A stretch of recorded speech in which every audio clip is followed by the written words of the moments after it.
बॉलीवुड से लेकर हॉलीवुड तक नाम कमा चुकी प्रियंका चोपड़ा इन दिनों अपनी कमबैक भारतीय फिल्म वाराणसी को लेकर काफी चर्चाओं में है। फिलहाल एक्ट्रेस मुंबई में है और यहाँ वह सिद्धिविनायक मंदिर में दर्शन करने पहुंची। मंदिर के बाहर से प्रियंका चोपड़ा का एक वीडियो सामने आया जिसमें वह बिना चप्पल के नजर आ रही हैं। वहीं साथ चल रहे शख्स के पैर में चप्पल नजर आ रही है। प्रियंका चोपड़ा की इस बात को लेकर जमकर तारीफ होती दिख रही है और विदेश में रहकर भी उन्होंने अपना देसी अंदाज नहीं भूला। इसकी लोग जमकर प्रशंसा कर रहे हैं। चाहे पूजा पाठ हो या फिर भारतीय त्योहार, प्रियंका चोपड़ा हर मौके को पूरे परिवार के साथ जिया करती हैं। वहीं आपको बता दें कि प्रियंका चोपड़ा हाल ही में बेटी मालती मेरी के साथ मुंबई पहुंची है।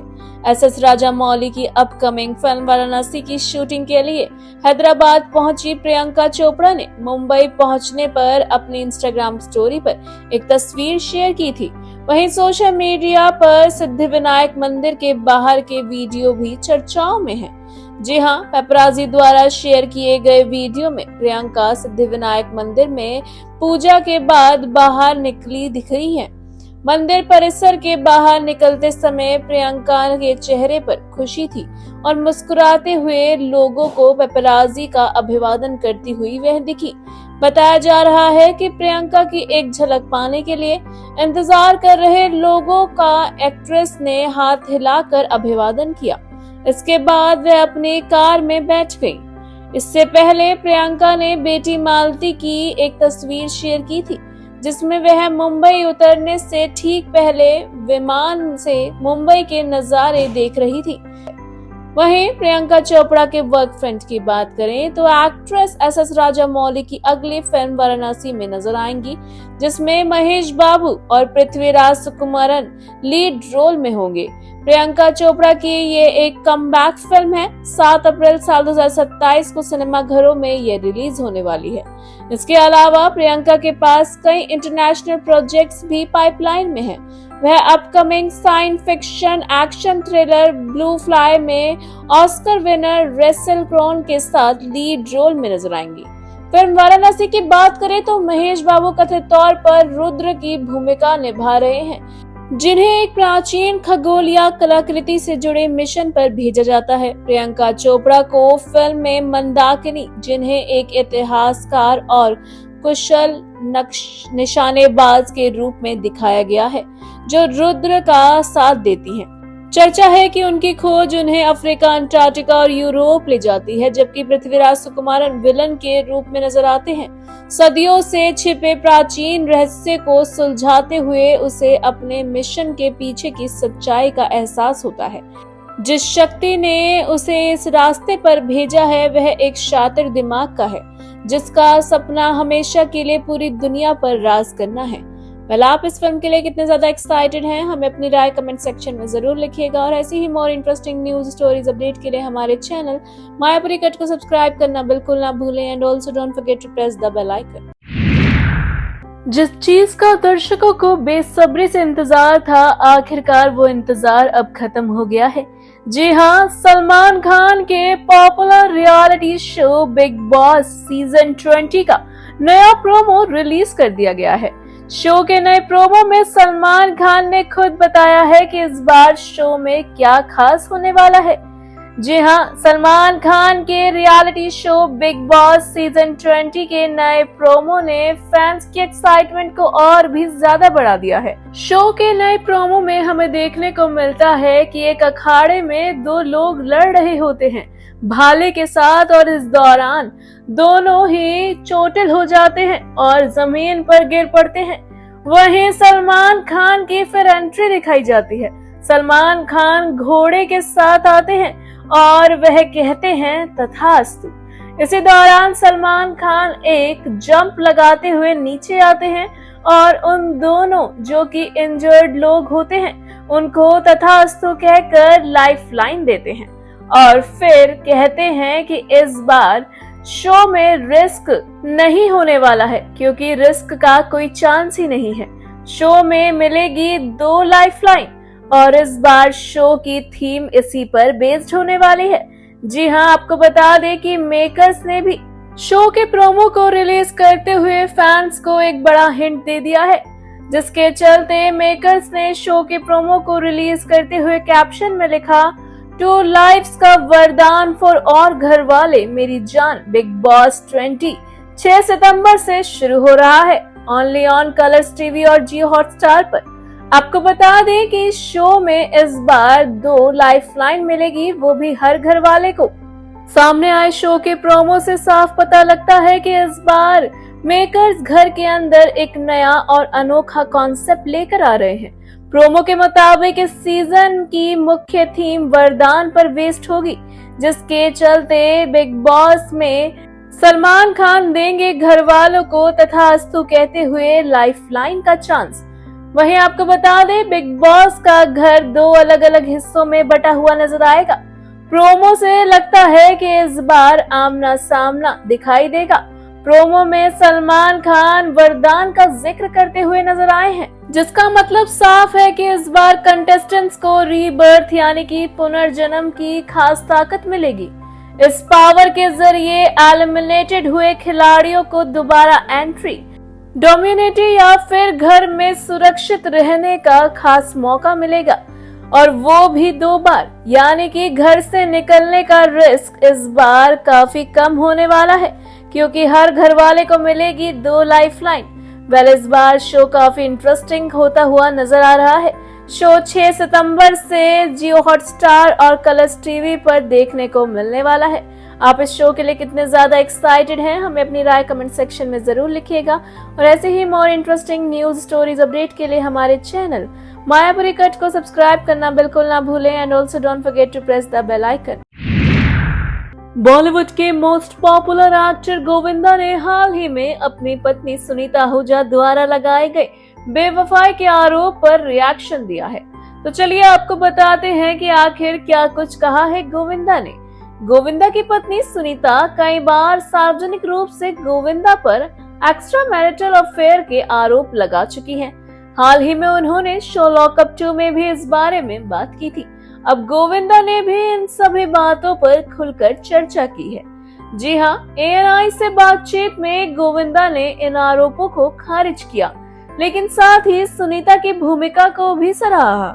उन्होंने कहा, वो मुझे बड़े प्यार से गालियां देती है और मैं भी उसे सह लेता हूँ। मेरा मानना है कि हम जहाँ भी हैं, जो भी बने हैं, उसमें उनका बड़ा योगदान है। अगर वो नहीं होती तो हम यहाँ तक नहीं पहुँच पाते। हमारे घर के बच्चों को उन्होंने पाला है और हमेशा उनका ख्याल रखा है। बता दें, लॉकअप 2 में सुनीता आहूजा ने गोविंदा के अफेयर को लेकर खुलकर बात की थी। उन्होंने कहा था, प्यार में सब कुछ सहना पड़ता है। चीची की जिंदगी में कई अफेयर रहे हैं। हीरो हीरोइन के साथ ऐसा होता है। मैंने इतने साल उनका साथ दिया है, तो मुझे भी एक बेटा मिलने का हक है। इस दौरान लॉकअप 2 में गोविंदा की पत्नी सुनीता आहूजा ने कई बार गोविंदा के अफेयर्स के ऊपर बात की है। इतना ही नहीं, एक बार तो उन्होंने शिल्पा शिंदे को लताड़ भी दिया था और कहा था कि मेरा पति कितने भी अफेयर करे, तुझे क्या है, तो वो मेरा ही पति ना। इस दौरान आपको बता दें कि अक्सर गोविंदा की पत्नी सुनीता आहूजा अक्सर गोविंदा के ऊपर सार्वजनिक रूप से कमेंट करती हुई नजर आती हैं, उनके अफेयर के बारे में बात करती हैं। वहीं दूसरी ओर गोविंदा अपनी पत्नी का बचाव करते हुए दिखाई देते हैं। गोविंदा और उनकी पत्नी का रिश्ता पिछले काफी समय से सुर्खियों में रहा है। दोनों के तलाक होने की खबर भी सामने आई थी, लेकिन बार बार इन खबरों को अफवाह ही बताया गया। गोविंदा और सुनीता आहूजा की शादी 1987 में हुई थी। उस समय गोविंदा बड़े स्टार बन चुके थे। दोनों ने अपनी शादी को करीब 2 साल तक छुपा कर रखा था और बेटी टीना आहूजा के जन्म होने के बाद ही इसे सार्वजनिक किया था। बाद में उनके बेटे यशवर्धन आहूजा का जन्म हुआ। वहीं अब गोविंदा और उनकी पत्नी सुनीता आहूजा 2 बच्चों यानी कि बेटा और बेटी के माँ बाप हैं। जहां अक्सर सुनीता अपने पति के बारे में कहती हैं कि गोविंदा उनसे अलग रहते हैं। दोनों के रिश्ते के बीच की खटपट अक्सर सोशल मीडिया पर चर्चाओं का विषय बनी रहती है। आपका इस पर क्या कहना है, हमें अपनी राय कमेंट सेक्शन में जरूर लिखिएगा। और ऐसी ही more interesting news stories update के लिए हमारे चैनल मायापुरी कट को सब्सक्राइब करना बिल्कुल ना भूलें and also don't forget to press the bell icon. Kaun Banega करोड़पति का 18वां सीजन अब शुरू हो गया है। इस बार शो में बॉलीवुड के दो बड़े सितारों की मौजूदगी देखने को मिली। दरअसल सनी देओल और आमिर खान अपनी आने वाली फिल्म बंटवारा 1947 के प्रमोशन के लिए अमिताभ बच्चन के शो में पहुंचे। वही शो के एक प्रोमो वीडियो में दिखाया गया कि सेट के पीछे अमिताभ अपने मेहमानों के साथ किस तरह से व्यवहार करते हैं। जी हां, अमिताभ बच्चन और सनी देओल के बीच हुई एक मजेदार बातचीत का प्रोमो सामने आया है, जो सोशल मीडिया पर चर्चाओं का विषय है। प्रोमो में अमिताभ ने सनी देओल से ऐसा सवाल पूछ लिया जिस पर एक्टर का जवाब भी काफी दिलचस्प था। शो के प्रोमो में अमिताभ बच्चन सनी देओल से कहते नजर आ रहे हैं, सनी, मैं आपसे कुछ पूछना चाहता हूँ। ये 18वां सीजन है, आप इतने लंबे समय से क्या कर रहे थे? आप हमारे साथ क्यों नहीं आए? अमिताभ का यह सवाल सुनकर सनी देओल मुस्कुराते हैं और जवाब देते हैं कि वह इस शो से काफी डरते हैं। उन्होंने कहा, मैं शो से बहुत डरता हूँ, मुझे सोचना पड़ता है। वहीं आपको बता दें कि सनी देओल के इस जवाब पर आमिर खान मजाकिया अंदाज में कहते हैं, सर, मैं तो यहाँ 6-7 बार आ चुका हूँ। आमिर की बात सुनकर सनी देओल भी तुरंत जवाब देते हैं और कहते हैं, ये सोचता नहीं है और मैं सोचता हूँ। वहीं दूसरी ओर आपको बता दें कि दोनों सितारों के बीच की इस बातचीत को सुनकर अमिताभ बच्चन भी मुस्कुराने लगते हैं। इस प्रोमो को इंस्टाग्राम पर शेयर करते हुए सोनी एंटरटेनमेंट टेलीविजन ने कैप्शन में लिखा, कंप्यूटर जी, इस मजेदार बातचीत और इस यादगार पल को लॉक करें। वहीं एक वीडियो में सनी देओल किसी दर्शक की डिमांड पर केबीसी के सेट पर डांस करते नजर आ रहे हैं। जी हां, आपको बता दें कि सोनी टीवी ने एक प्रोमो वीडियो शेयर किया जो मंच से पीछे बैक स्टेज का नजर आ रहा है। वीडियो को शेयर करते हुए लिखा है, सेट के पीछे क्या क्या होता है, देखिए एक खास झलक। इस वीडियो में अमिताभ आमिर खान से कहते दिख रहे हैं, भाई साहब अपना सीना चौड़ा मत कीजिए, माइक गिर जाता है। दरअसल सनी देओल आमिर खान बंटवारा 1947 के प्रमोशन के लिए कौन बनेगा करोड़पति के मंच पर पहुंचे। यह फिल्म 1947 में भारत के विभाजन के दौरान की कहानी पर आधारित बताई जा रही है। फिल्म में सनी देओल मुख्य भूमिका में नजर आ रहे हैं। उनके साथ शबाना आजमी, प्रीति जिंटा, अली फजल, अभिमन्यु सिंह भी अहम किरदार में दिखाई देंगे। वहीं आपको बता दें कि इस फिल्म में सनी देओल के बेटे करण देओल भी उनके साथ नजर आएंगे। फिल्म का ट्रेलर पहले ही रिलीज हो चुका है। ट्रेलर में एक कहानी एक परिवार के इर्द गिर्द घूमती है जिसकी जिंदगी बंटवारे के दौरान की है। ये फिल्म 14 अगस्त को सिनेमाघरों में रिलीज के लिए पूरी तरह से तैयार है। आप कितने ज्यादा एक्साइटेड हैं इस फिल्म के लिए और केबीसी के एपिसोड के लिए, हमें अपनी राय कमेंट सेक्शन में जरूर लिखिएगा। और ऐसे ही more interesting news stories update के लिए हमारे चैनल मायापुरी कट को सब्सक्राइब करना बिल्कुल ना भूलें and also don't forget to press the bell icon. Reality show Khatron Ke खिलाड़ी 15 आजकल काफी विवादों में घिरा हुआ है। यह एक स्टंट बेस्ड रियलिटी शो है जो अपने मुश्किल टास्क के लिए जाना जाता है। हाल ही में इस शो में रबर पैलेट गन का इस्तेमाल हुआ था, जिसकी वजह से इसे दर्शकों की तीखी प्रतिक्रिया मिली थी। इसके बाद एक और हादसे ने लोगों को चौंका दिया था। एक्टिंग और बिग बॉस 14 से जाने जाने वाली एक्ट्रेस जैस्मिन भसीन आजकल इसी रियलिटी शो यानी कि खतरों के खिलाड़ी 15 में देखी जा रही हैं। इसी के एक लेटेस्ट प्रोमो ने जैस्मिन के फैंस को हैरान कर दिया है। इस प्रोमो में जैस्मिन पानी का मुश्किल स्टंट करती हुई नजर आ रही हैं। खबरों की माने तो ये स्टंट हादसे में तब बदल गया जब वो अचानक पानी में गिर गई और ऐसा लगा कि उनकी याददाश्त चली गई। अब दर्शकों के मन में कई बड़े सवाल आ रहे हैं। वो जानना चाहते हैं कि क्या ये हादसा सच में हुआ है या यह बस एक प्रैंक प्रोमो है। हालांकि इस मामले से जुड़े रिपोर्ट्स ने कंफर्म बताया है कि ये खतरों के खिलाड़ी 15 प्रोमो कोई मजाक या प्रैंक नहीं था, बल्कि ये एक सच्ची घटना थी। और पानी में गिरने के कुछ देर बाद जैस्मिन को सच में कुछ समय के लिए याददाश्त खोने का अनुभव हुआ था। रिपोर्ट्स में आगे कहा गया कि स्टंट करते समय जैस्मिन को सच में कुछ समय के लिए याददाश्त खोने का अनुभव हुआ, जिसके चलते वह इसके तुरंत बाद हुई घटना को याद नहीं कर पा रही थी। सेट पर मौजूद सभी लोगों के लिए यह काफी तनावपूर्ण पल था और अगले कुछ घंटे सभी के लिए टेंशन भरे रहे, लेकिन जैस्मिन ने हिम्मत बनाए रखी। खबरों के मुताबिक इस घटना ने सेट पर मौजूद सभी लोगों को परेशान कर दिया, क्योंकि स्टंट पूरा करने के तुरंत बाद जैस्मिन को यह भी याद नहीं था कि वह क्या हुआ है और वह यहाँ क्यों है। जी हाँ, जैस्मिन पहले भी काफी बार खतरों के खिलाड़ी के स्टंट के दौरान खुद को चुनौती देने की बात कर चुकी है, मगर इस बार उनका सामना बहुत खतरनाक और मुश्किल स्टंट से हुआ, जो उनके लिए बेहद डरावना रहा।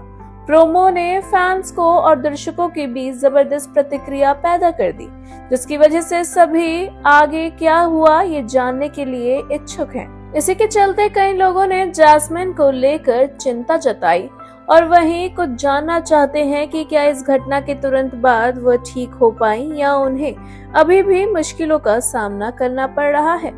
प्रोमो के तनावपूर्ण मोड़ पर खत्म होने के कारण फैंस को अब पूरे सीन को देखने और यह समझने के लिए आने वाले वीकेंड एपिसोड का इंतजार करना होगा कि स्टंट के बाद जैस्मिन के साथ आखिर हुआ क्या था। आप इस शो के अपकमिंग एपिसोड के लिए कितने ज्यादा एक्साइटेड हैं, हमें अपनी राय कमेंट सेक्शन में जरूर लिखिएगा और ऐसे ही more interesting news stories update के लिए हमारे चैनल मायापुरी कट को सब्सक्राइब करना बिल्कुल ना भूलें and also don't forget to press the bell icon.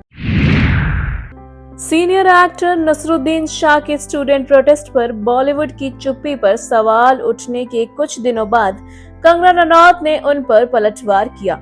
इससे पहले सोशल मीडिया पोस्ट में उन्हें लोमड़ी कहने के बाद अब बीजेपी सांसद ने बताया कि उन्होंने ऐसा क्यों कहा।